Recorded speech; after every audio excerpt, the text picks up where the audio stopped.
कि जिस समय राम शबरी के दरवाजे पर पहुंच रहे थे, उस समय पर शबरी राम जी को आता हुआ देखकर शबरी को याद आ गया कि मैं भिलनी हूं, भील के घर से भागी हुई एक भील की बेटी,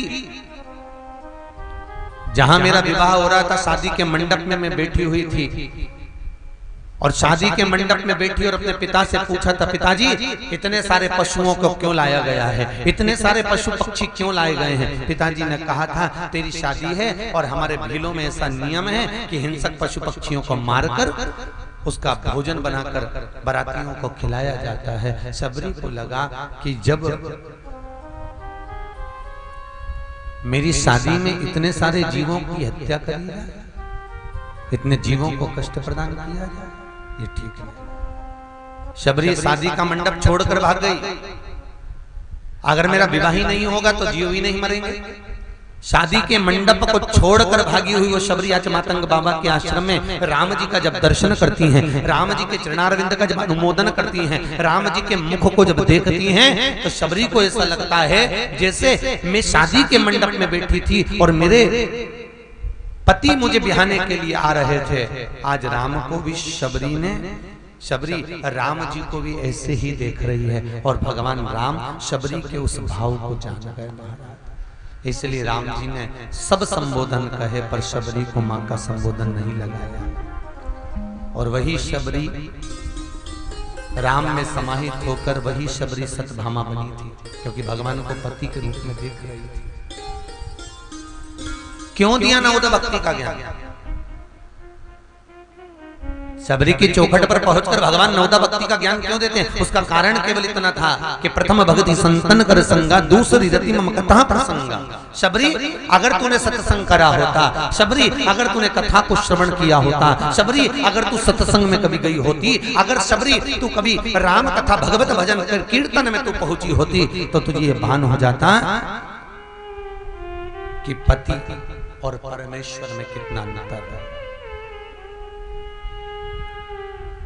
राम में और पति में कितना अंतर है। अगर तू पहुंचती, देखो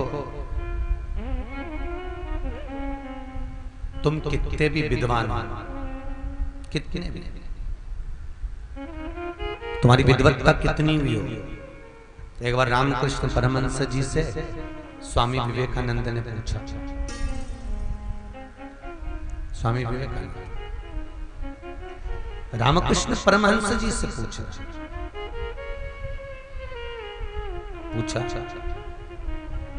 महाराज आपकी दृष्टि में बहुत पढ़ा लिखा व्यक्ति, बहुत विद्वान व्यक्ति क्या है? आपकी दृष्टि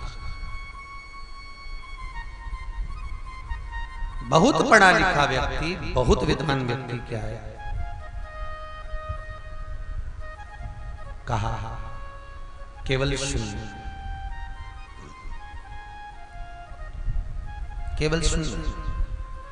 स्वामी विवेकानंद जी ने फिर रामकृष्ण परमहंस जी से पूछा, गुरुजी जिसके पास गाड़ियां हो, बंगला हो, विद्वत्ता हो, फैक्ट्रियां हो, धन बहुत हो, संपदा बहुत हो, आपकी दृष्टि में वो व्यक्ति क्या है?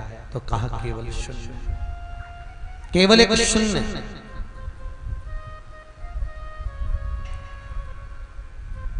और जो बहुत बड़े पद पर बैठा हुआ है, बहुत बड़े सिंहासन पर बैठा हुआ है, बहुत बड़ी कुर्सी का पद है, बहुत बड़ा उसके पास में कहीं मालूम पड़े बहुत बड़ा पद उसके पास, सत्ता का, राजसी ठाट का, नगर का बहुत बड़ा पद अगर उसके पास में है, वो आपकी दृष्टि में क्या है?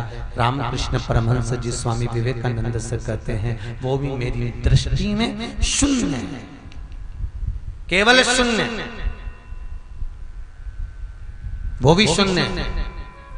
तो स्वामी विवेकानंद जी ने कहा, गुरुदेव ये इनको शून्य बताने का कारण क्या है? रामकृष्ण परमहंस जी कहते हैं, जिसके हृदय में भगवान के चरणारविंद के प्रति अगर भाव नहीं है, और वो कितना भी विद्वान हो जाए, कितनी भी सत्ता इकट्ठी कर ले, कितना भी धन बढ़ा ले, तो वो शून्य के बराबर है। क्योंकि एक परमात्मा के मिलने से मात्र शून्य की कीमत जब होती है जब उसके आगे कोई 1 2 3 4 कोई अंक निश्चित किया जाए। शून्य की कीमत तब होती है जब उसके आगे कोई संबोधन लगा हुआ हो, कोई अंक निश्चित किया गया हो, और वो अंक है श्रद्धा का, वो अंक है विश्वास का, वो अंक है परमात्मा का, वो अंक है भाव का, राम का, कृष्ण का। आप दुनिया की सत्ता इकट्ठी कर लो, और अगर आपने जिंदगी में भजन नहीं करा तो इकट्ठा करा तो किसके लिए करा? फिर वो सत्ता का तात्विक सुख क्या है? क्या है तात्विक सुख? किसी कोई व्यक्ति अच्छा था बुरा था ये उसके मरने पर मालूम पड़ता है, जीते जी नहीं मालूम पड़ता। कब मालूम पड़ता? मरने पर, जब उसकी अर्थी सस्ती है, भीड़ नजर आती है, और भीड़ के साथ में जब उसको लेकर जाया जाता है तो लोग किस तरह की बात करते हैं मालूम पड़ जाता है कि ये स्वर्ग जाएगा कि नरक जाएगा, उतने अंदाजे से मालूम पड़ जाता है। किसी को जलाते समय, अंतिम संस्कार करते समय जितने लोग उसको लेकर गए हैं और उनको जल्दी मच रही हो जाने की, तो समझ लेना ये बैकुंठ जाने का अधिकारी नहीं है, केवल मृत्यु के बाद में नरक जाने का अधिकारी है। क्योंकि इसने दुनिया के लिए करा ही नहीं कुछ भी। अगर दुनिया के लिए करता तो लोग 4 घंटे भी बिठाते तो बैठे रहता, पर इसका श्रेष्ठता है, इसके सुख का अनुभव। प्रथम भगति संतन कर संगा, दूसरी रति मम कथा प्रसंगा। तुम सत्संग नहीं किए शबरी, अगर तूने सत्संग किया होता, कथा श्रवण करी होती, कहीं पहुंचकर किसी राम कथा में, किसी भगवत कथा में, किसी शिव कथा का आनंद अनुमोदन तूने किया होता, तो शायद राम को पहचानने में देरी नहीं लगती। बहुत समय लगता है भगवान को पहचानने में, बहुत समय। साहब आज भी दुनिया के लोगों की दृष्टि में मंदिर में रखी मूर्ति केवल मूर्ति है, केवल मूर्ति। आज भी तुम्हारे घर में भी अगर पीतल की मूर्ति रखी होगी, कहीं पीतल के लड्डू गोपाल होंगे, कहीं तुम्हारे यहाँ लक्ष्मी नारायण होंगे, कहीं तुम्हारे यहाँ पर देवी जी की मूर्ति होगी, तुम्हारे यहाँ पर अगर शंकर जी की शिवलिंग होगा, तो आज भी लोगों के दृष्टि में वो केवल पीतल की है, केवल पीतल की।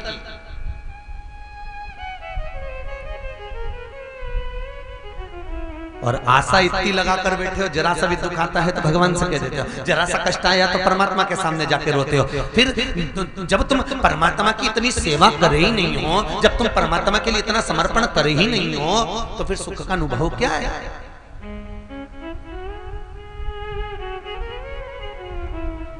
सुख का अनुभव क्या है महाराज?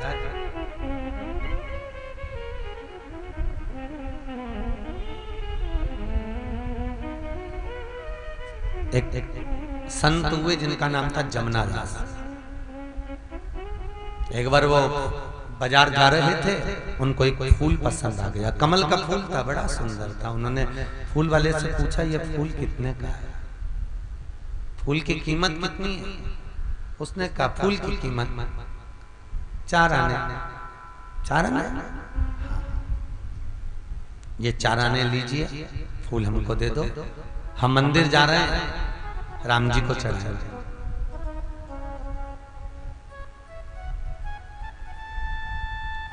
ठीक है ले लो। वहीं से नगर का सेठ निकल कर जा रहा था जिसका नाम था यवनराज। यवनराज ने फूल देखा, बड़ा सुंदर फूल है, मैं वेश्या के यहाँ जा रहा हूं। जमुना दास जी मंदिर जा रहे हैं और यवनराज वेश्या के घर जा रहा है। यवनराज ने पूछा फूल कितने का है? अगर आप सब्जी वाले के ठेले पर जाओगे, पैदल जाओगे तो भिंडी 5 रुपए किलो मिल जाएगी, अगर आप 4 व्हीलर से जाओगे तो भिंडी 10 रुपए किलो हो जाएगी। भिंडी की कीमत काय से बढ़ी है? गाड़ी से, प्रतिष्ठा से। कितने का है? फूल वाले ने का फूल की कीमत 1 रुपया, 4 आने का फूल 1 रुपए का हो गया। जमुना दास जी ने फूल वाले से कहा, ये फूल तो मैंने राम जी के लिए ले लिया है, तुम ये मुझे दे दो, ये मेरे राम का है। 1 रुपए में यवनराज वेश्या के जूड़े में सजाने के लिए फूल लेने लगा। जमुना दास जी ने कहा, इस फूल की कीमत में 2 रुपए देने को तैयार हूं, क्योंकि ये फूल मेरे मन से राम को चले गया, ये फूल मैं राम को समर्पित कर चुका हूं। फूल की कीमत यवनराज ने 5 रुपए लगा दी, जमुना दास जी ने 10 रुपए लगा दी। यवनराज ने फूल की कीमत 5000 रुपए लगा दी, जमुना दास जी ने फूल की कीमत 10,000 रुपए लगा दी। यवनराज वेश्या के लिए ले रहा है और जमुना दास राम के लिए ले रहा है। यवनराज ने फूल की कीमत 10,000 रुपए लगाई, जमुना दास जी ने फूल की कीमत 20,000 रुपए लगाई। यवनराज ने फूल की कीमत 25,000 रुपए लगाई, तो जमुना दास जी ने भी फूल की कीमत 50,000 रुपए लगा दी। एक फूल की कीमत जमुना दास ने कहा, फूल अब जाएगा तो राम के चरणों में ही जाएगा। यवनराज ने कहा, जमुना दास, मैं नगर का सेठ हूँ, करोड़ों के आसामी हूं मैं, ढेर संपदा है मेरे पास, और तुम मुझसे होड़ करने चला, तेरी औकात देखी है? जमुना दास जी कहते हैं, औकात तो अब राम दिखाएगा, आप तो फूल की बोली बोली है, पूरे घर जमीन सब बेच दूंगा, पर आज फूल तो राम के चरणों में ही जाएगा। जमुना दास जिद पर अड़ गए। यवनराज ने सोचा, फूल की कीमत अगर बढ़ाऊंगा तो 1 लाख रुपए बोलना पड़ेगा। नगर का सेठ सोचता है 1 लाख रुपए का एक फूल एक वेश्या को दूंगा तो 1 लाख में तो 10 वेश्या घर पे ले आऊंगा। 1 लाख में 10 वेश्या घर पर आ जाएगी। फूल की कीमत नहीं बढ़ाई। जमुना दास ने अपनी जमीन जायदाद बेचकर फूल ले जाकर राम जी के चरणों में जैसे ही रखा, रखते ही कनक बिहारी जो मुकुट पहने हुए थे, कनक बिहारी के मंदिर में जो कनक बिहारी हीरे का मुकुट पहने हुए थे, फूल रखते ही उस हीरे का मुकुट नीचे गिर गया। नीचे गिरते से जमुना दास ने पूछा, भगवान क्या मेरा फूल पसंद नहीं आया? मेरे राम जी कहते हैं, जमुना दास तेरे फूल की आगे ये हीरे का मुकुट हल्का लग रहा था इसलिए फेंक दिया। तेरे फूल के आगे हीरे का मुकुट हल्का था इसलिए फेंका गया। एक आज का जमाना और एक वो जमाना। जमुना दास जी भगवान को दे रहे हैं तो अच्छे से अच्छा दे रहे हैं, और एक आज का जमाना, हम अगर भगवान के लिए कुछ लाते हैं, माने का बेटा भगवान के लिए माला लिया, माला लेने गए, कितने की माला है? 20 रुपए की। कम वाली बता? 10 रुपए की। इससे कम की 5 रुपए की। बस 5 वाली लिया। भगवान के लिए लाए तो हल्का से हल्का लाए, और अपने इतने में पत्नी का आ गया करवा चौथ का व्रत, पत्नी की आ गई शादी की सालगिरह। पत्नी ने कहा, सुनो तुम अगर वहां जा रहे हो बाजार तो मेरे लिए वो गजरा लिया ना। कितने का है? ये 500 का। इससे अच्छा बता, ये 1000 रुपए का। इससे अच्छा मेरी पत्नी का पहला करवा चौथ का व्रत है, 2000 रुपए का, 1500 रुपए का, 800 रुपए का, 900 रुपए का गजरा लेकर आया पत्नी के लिए। बच्चों के लिए दिवाली पर कपड़े लाया तो अच्छे से अच्छे लाया। परमात्मा के लिए जब लेकर आया तो एक छोटी सी चिंदी साड़ी जा रही थी पीको पर, फाल पर, उसमें से कतरन निकाल ली और वही मोड़ मोड़ा के भगवान को पहना दी। तो भगवान ने देख लिया, तेरी दृष्टि में मैं हल्का हो गया और मेरी दृष्टि में तू हल्का हो गया, मेरी दृष्टि में तू गया। महाराज बहुत सुंदर बात कही है रामचरितमानस में। नवदा भक्ति के अंदर मेरे राम जी कर रहे हैं, एक चावल का दाना भी अगर राम को समर्पित करा जाए तो वो भाव से होना चाहिए, और वो उसमें भी ये नहीं होना चाहिए कि तुम हल्के से हल्का परमात्मा को समर्पित कर दो। हल्के से भगवान को भाव से जोड़िए। जितना बड़ा मन रखकर भगवत भजन किया जाता है उतना ही दुगना परमात्मा देता है। जितनी क्षुब्धता से हम भगवान की कथा सत्संग स्मरण करते हैं, भगवान उतनी क्षुब्धता से बर्बाद कर देता है। उतनी क्षुब्धता से समर्पण श्रेष्ठता का, समर्पण सुखता का, समर्पण आनंदता का हो। सबरी तू मुझे पहचानी नहीं है। प्रथम भक्ति संतन कर संगा, किसी सत्संग में जाकर बैठना और सत्संग में बैठकर इस ज्ञान को पाना कि राम को पहचाना कैसा जाए, राम की भक्ति कैसे धारण करी जाए, राम को हम प्राप्त कैसे करें, राम को हम स्वीकृत कैसे करें। भगवान राम को पाने का तरीका केवल धन नहीं होता साहब। भगवान राम को पाने के लिए संपदा की जरूरत नहीं पड़ती। भगवान राम को पाने के लिए दौलत की जरूरत नहीं पड़ती। भगवान राम को पाने के लिए मात्र कलेजे की जरूरत पड़ती है। आप दिल दिल तो बड़ा रखो, परमात्मा अंबारियां खोल देता है कि ले कर ले, तू खर्च कर। पर मन की क्षुब्धता अगर रखोगे तो परमात्मा भी सोचता है कि मेरे लिए एक साधारण सा भाव, साधारण सा क्षुब्ध देता।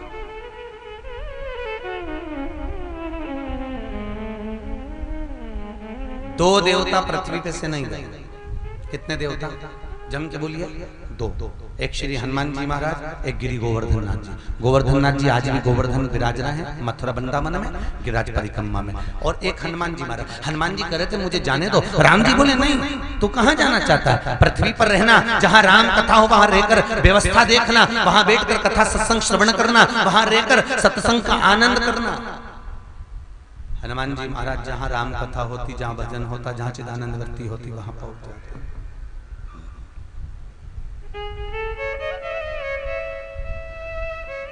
एक स्थान पर बैठकर राम जी महाराज आसन लगाकर कथा को सुनते हैं, सब धारण करते हैं, अपनी जिंदगी का सुख पाते हैं। किसी को धन में रुचि होती है, किसी को भजन में रुचि होती है, किसी को सत्संग में रुचि होती है, किसी को पुण्यता में रुचि उत्पन्न होती है। यह हमारे मन का भाव है कि हम किस चीज की रुचि को प्रथमता दें। महाराज नवदा भक्ति के ज्ञान में भगवान राम शबरी को ज्ञानोपर्जन कराते कराते आखिरी में कह देते हैं, शबरी अंतिम बिंदु है, मेरा नाम जाप करना, भजन करना, स्मरण करना और निष्कपट भाव से, निष्कपट सरलता को धारण कर। दुनिया की सबसे बड़ी आभूषण, सबसे बड़ा रत्न परमात्मा मिलता है तो सरलता से मिलता है, बिल्कुल सरल। दुनिया में लोग प्रपंच कर करके भगवान के साथ में भी प्रपंच करने लगते हैं, तो भगवान कहता है ये सुख नहीं, एकदम सरल। नबी भक्ति है ही सरल।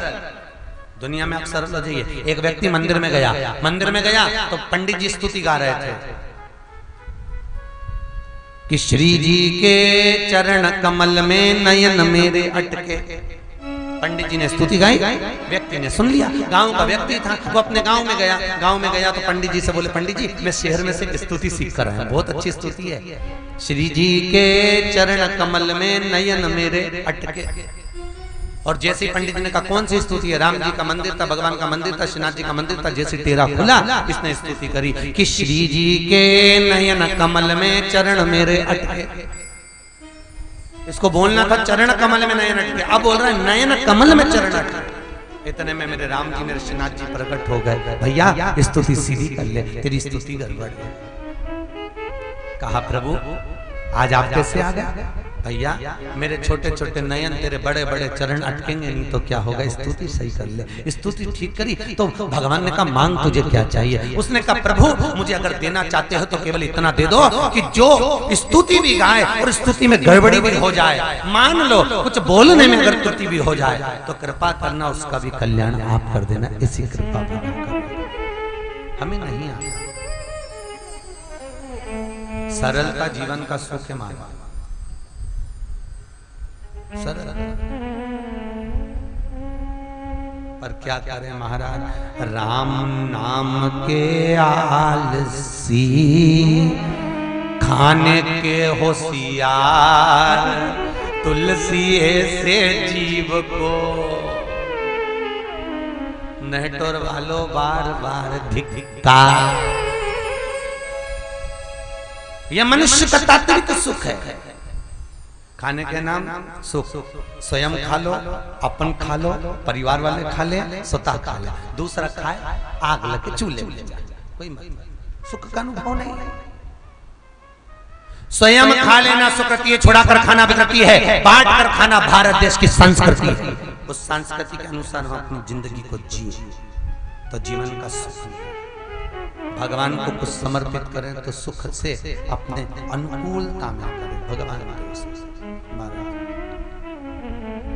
आज नवी भक्ति सरल समझाकर भगवान ने कहा, इस भक्ति को जो धारण करता है जीवन के सुख को पा जाता है। चले राम, शबरी मैया ने पंपा सरोवर में राम जी के चरणारविंद के सुख को धोया, शुद्ध राम जी में ही समाहित शबरी हो गए। पूछा था कहां जाना है, बताया। चले किष्किंधा की ओर अग्रसर होते हुए, और जैसे ही पहुंचे शबरी अम्बा ने कह दिया था तुम्हारी मिलन हनुमान जी से होगा। चलते हुए बीच में सुग्रीव को मालूम पड़ा कि कोई दो वनवासी आए हुए हैं। उसको लगा मेरे भाई नहीं भेजे होंगे, भाई परीक्षा लेने श्री हनुमान जी महाराज को भेजे कि कौशलेश दशरथ के जाए, कौशलेश दशरथ के जाए, हम पितु वचन मानि बन आए, हम पितु वचन मानि बन आए। श्री राम जय रामा, श्री राम जय जय रामा। ओ मंगल भवनय मंगल हारी, प्रभु दशरथ अजर बिहारी। श्री राम जय रामा, श्री राम जय जय रामा। शास्त्र कहता है हनुमान जी महाराज ने ब्राह्मण का रूप रखकर राम जी महाराज की परीक्षा ली। ब्राह्मण का रूप रखकर ब्राह्मण।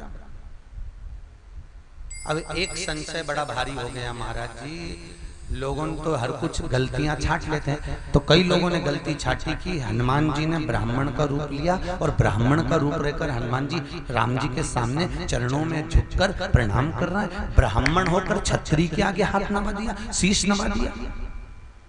ब्राह्मण होकर छतरी के आगे सिर नवा रहे हैं। भैया ध्यान से सुनिए, कथा राम कथा को ध्यान से देखिए, समझिए। हनुमान जी महाराज ने पूछा तुम कौन हो? उन्होंने कहा हम पिता और माता के वचन को निभाने के लिए आए हैं, क्षत्रिय कुल में जन्मे हैं, सूर्यवंश की पताका है, राम लक्ष्मण हमारे नाम हैं। हनुमान जी महाराज ने सुन तो लिया। अब हनुमान जी महाराज ने हाथ जोड़कर जब नीचे नमन करा, दुनिया को लगा कि ये राम जी को नमन कर रहे हैं। हनुमान जी राम को नमन नहीं कर रहे थे। ब्राह्मण के वेश में हनुमान जी हाथ जोड़कर जब शीश नीचे झुका रहे थे, प्रणाम कर रहे थे, तब हनुमान जी अंदर बैठे हुए राम को सामने खड़े हुए राम से पहचान रहे थे कि ये वही राम है जो मेरे हृदय में है, ये वही राम है जो मेरे चित्तवृत्ति में बैठता है, ये वही राम है जो मेरे हृदय में समाहित था, वही राम। तो अंदर के राम को बाहर के राम से मिला रहा, तो दुनिया को लगा प्रणाम कर रहा, प्रणाम नहीं। अच्छा, कई बार आपके सामने भ्रांति हो जाती होगी, निकल के जा रहे और कोई व्यक्ति हाथ ऊंचा कर रहा और किसी को आवाज लगा रहा, तो ऐसा लगता है कि अपन को बुलाया गया। ऐसी भ्रांति दुनिया के लोगों को हो गई कि ब्राह्मण के कपड़े पहनकर ब्राह्मण के वेश में श्री हनुमान जी महाराज, राम जी क्षत्रिय उनको प्रणाम कर रहे। नहीं, प्रणाम क्षत्रिय को नहीं, प्रणाम अंदर बैठे हुए राम को सामने वाले राम से मिलाया जा रहा। और जब पहचान गए, ब्राह्मण के वेश को उतार दिया और पहचान कर फिर राम जी महाराज के सम्मुख में जब पहुंचे, चरण पकड़ लिए, चरण हृदय से लगाया राम जी, हृदय से। हनुमान